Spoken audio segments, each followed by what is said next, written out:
Hi BookTube, my name is Lena, welcome to my channel, and this is my first video of ShakeTube2020. This is my report on the week 1 of the event. The event is hosted by Lukash and Jason and Rainey and Steve, and I will leave links to their channels into info box. For this week I have read 3 plays and 1 poem, so I have read all the stuff that hosts were reading. The Comedy of Errors, Venus and Adonis, Romeo and Juliet, and Much Ado About Nothing. So that was a very successful week for me. I enjoyed pretty much all the plays. About the poem, to tell you the truth, I would have to reread it in sometime next year because, well, I didn't enjoy it, I didn't get it, so I'll have to reread it. Since ShakeTube2020, ShakeTube in general, is a event that's supposed to encourage us, you, to read Shakespeare, I will tell you my story. I was participating in this event since 2017, and to tell you the truth, 2017 was pretty much a failure for me. I am a foreigner, so English isn't obviously isn't my native language. So English is the second language for me. And I think the first play we read in 2017 was Taming of the Shrew, and I didn't enjoy it. I was annoyed. I didn't understand what was all the hype about Shakespeare, so I did not enjoy it at all. All these jokes, all this wordplay, it just went over my head. Didn't enjoy it at all, in the least. And it wasn't due to these problematic topics. Wasn't due to this obey your husband at all. It was due to the language. I did not appreciate the language. I couldn't see the beauty of the language. And then I read it in translation into Russian, and it was absolutely beautiful. So that was a very unpleasant revelation for me, that I didn't know English quite as well as I thought I did. And I just kept participating and tried to keep participating. And this week I enjoyed thoroughly. First of all, I started with the Comedy of Errors. And as far as Shakespeare comedies go, it wasn't that bad. It wasn't bad at all. It was quite enjoyable.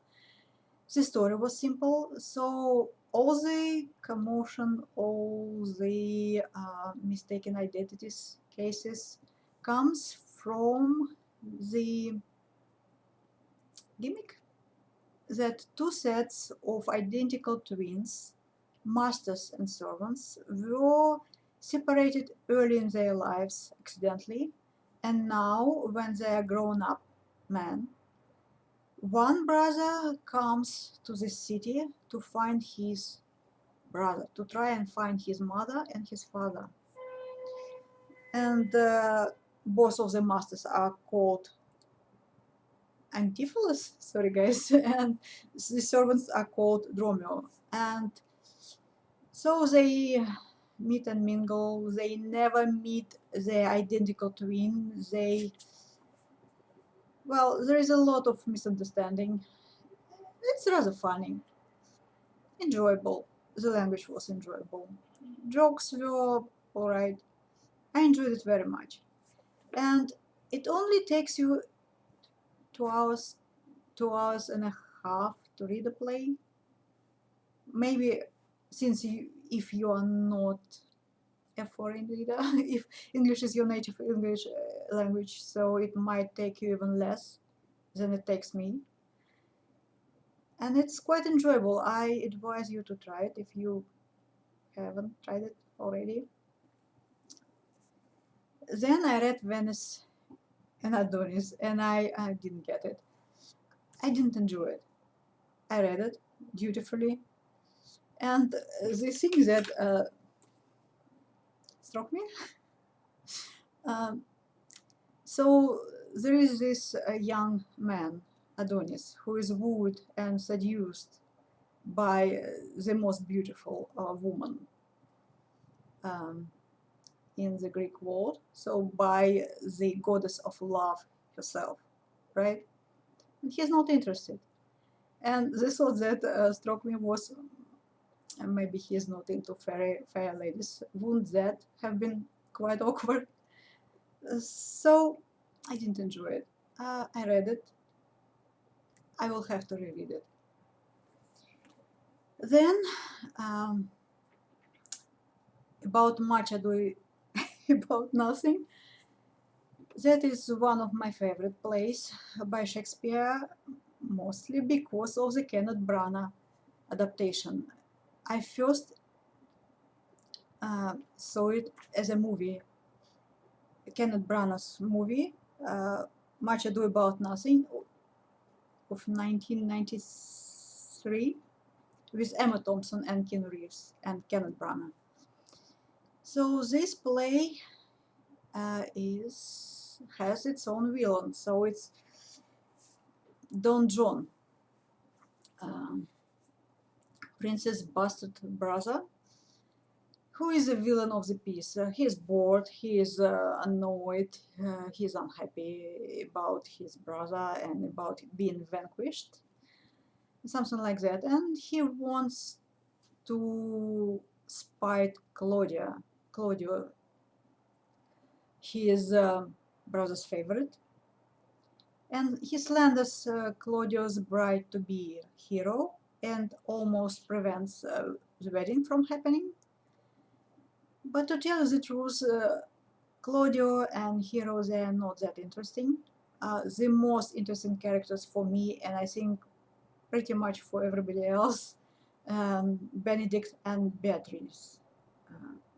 They are kind of at war with each other. They are always dueling with words. They are competing in witticisms. And their nearest and dearest decided to make them fall in love with each other, just as a practical joke, something like that. And that is a much more interesting story. And their dialogues and their monologues are much more enjoyable, in my opinion, than everything else in the play. And so I would definitely advise you to watch the movie if you haven't watched it, and I would advise you to read the play. It was quite enjoyable. And then Romeo and Juliet.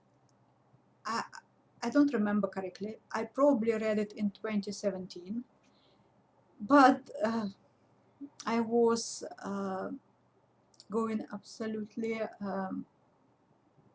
wrong about it.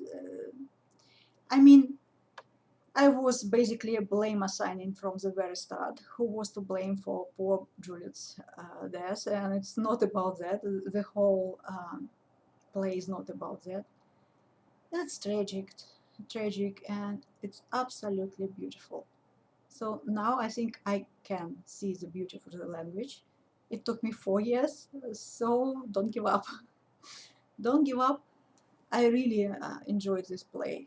It was beautiful from the beginning to the very end. And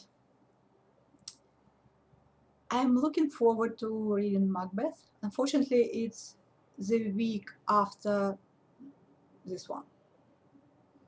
So next place we are reading, and I will try to read them all. Cymbeline, Antony and Cleopatra, sorry, Richard II, and Pericles. Pericles? Sorry about that, guys. Thank you for watching. Goodbye and happy reading.